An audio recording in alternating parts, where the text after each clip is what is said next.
sa Diyos sa kanyang puso.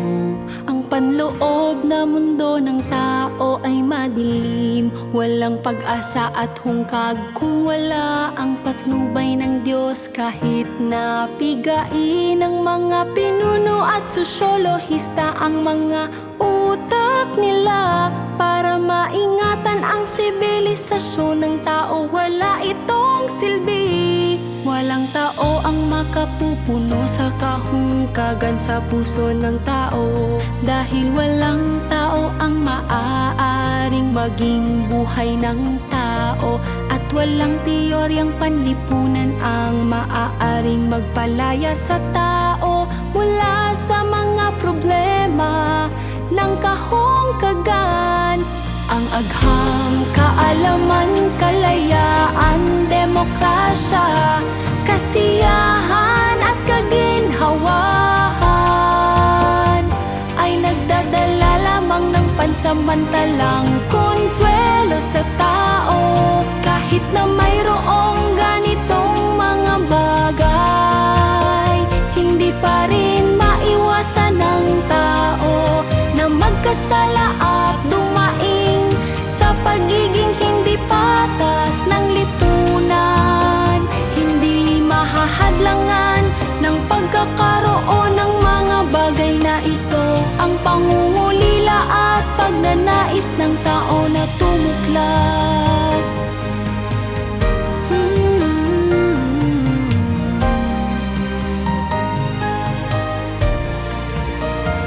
Sapagkat ang tao ay nilalang ng Diyos at ang kanyang mga walang katuturang sakripisyo at pagtuklas ay maaari lamang magdulot ng higit na pagkabagabag sa kanya, at magdulot na ang tao ay umiral sa palagiang kalagayan ng pagkabalisa.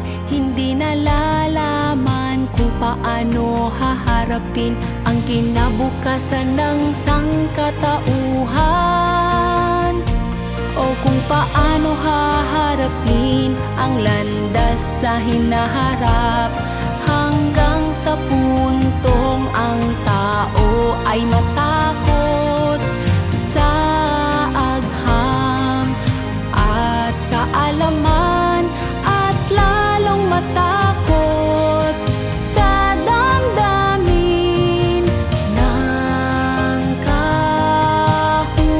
kahungkagan.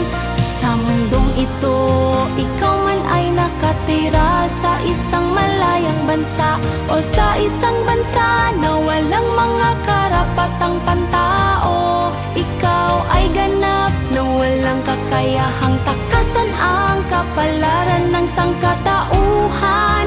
Ikaw man ang pinuno o ang pinamumunuan, ikaw ay ganap na walang kakayahang takasan ang pagnanais. Nagalugarin ang kapalaran, mga hiwaga at hantungan ng sangkatauhan. Lalong wala kang kakayahang takasan ang nakalilitong damdamin ng kahungkagan.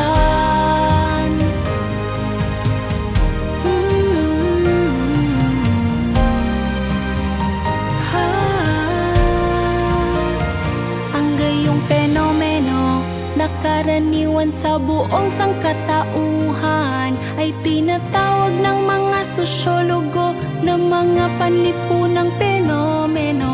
Ngunit walang dakilang taong lumilitaw upang lutasin ang mga gayong problema. Kung tutuusin,